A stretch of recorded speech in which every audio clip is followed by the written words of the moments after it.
Unusual behavior from wife. To begin, I work nights and she works the day shift.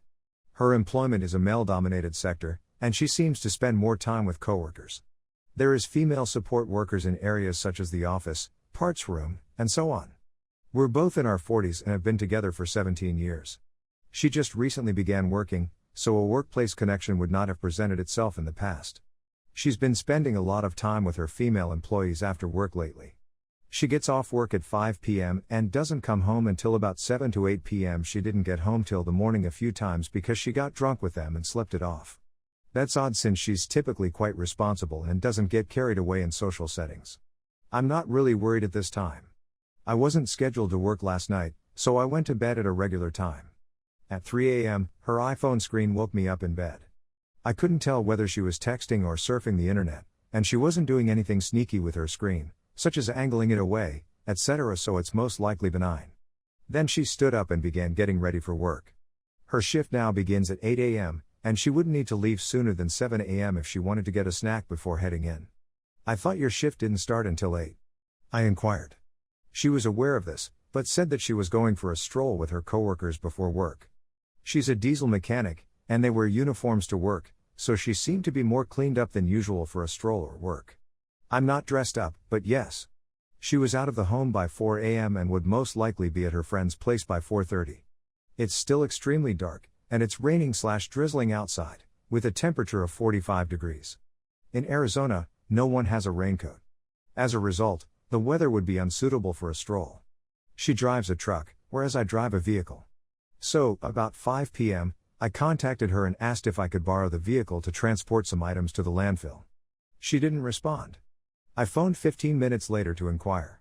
She said that they were still out on their stroll, but that they should simply come to her job when she arrived and grab it then. Whether it hadn't been raining, I would have thought it would be a wonderful time to observe if her hair was wet after a second shower. My brain operates a little differently than other people's, and I'm bad at reading social signs, for example. Is this something I'm overthinking? Update: I challenged her by requesting her phone. She attempted to change the script by demanding my phone and the password, so I handed it to her.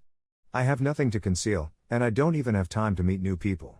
Anyway, I went through her texts and saw that the one discussion I intended to have was conveniently omitted.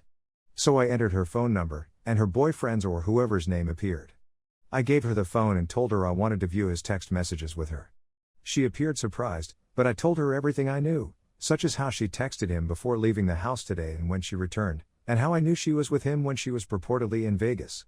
She pretended she didn't understand why our phone company had many pages of messaging logs between her and him. I walked upstairs and informed her I was packing a suitcase and going since she didn't want to do anything except storm off upstairs and withdraw to her bed. I gathered my belongings and departed. Story 2. I have cancer and my wife has been cheating on me for 6 months. I had a date Saturday that I didn't go on and I'm glad I didn't. I realize this is a bit of a ramble, but I don't know where else to put it, and I want to get it out there. On December 15th of last year, I was diagnosed with stage 2 testicular cancer, which had progressed to my lymph nodes.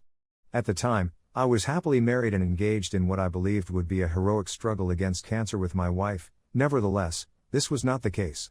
Prior to the disease, she began broadcasting on Twitch and supposedly met a man. I'm not going to delve into details since I'm above it, and that's not the objective of this essay. 33-year-old cowards who stay at home and make fun of terminally sick cancer patients seem to be beautiful.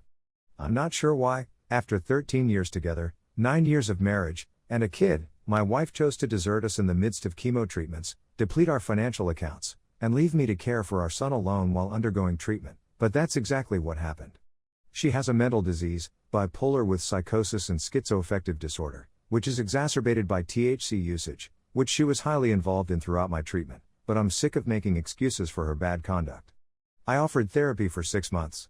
For 6 months, I refused to notice the indications that were there in front of my face while she informed me she wasn't cheating. On my last day of treatment, May 15th, I discovered a parking ticket from his vehicle in her wallet. So, while I was being shot with poison in order to survive another day, she was out cheating. Throughout therapy, she continued to deceive and mislead me. She kept leaving for days at a time to visit him. She dismissed me from our health insurance despite the fact that I need a life-saving procedure known as RPLND to permanently eliminate the cancer. Her indifference to me morphed into outright antagonism to my very existence. I didn't accept any of this until a few weeks ago, when I stopped being ignorant to my circumstances and put everything together via messages, call records from our phone bill, bank account information, and a general inability to believe what was going right in front of me. She moved in with him and lives just a football field away, but I have an order of protection in place to protect myself and my kid since she refuses to return to her medicines for her sickness and is most likely doing narcotics.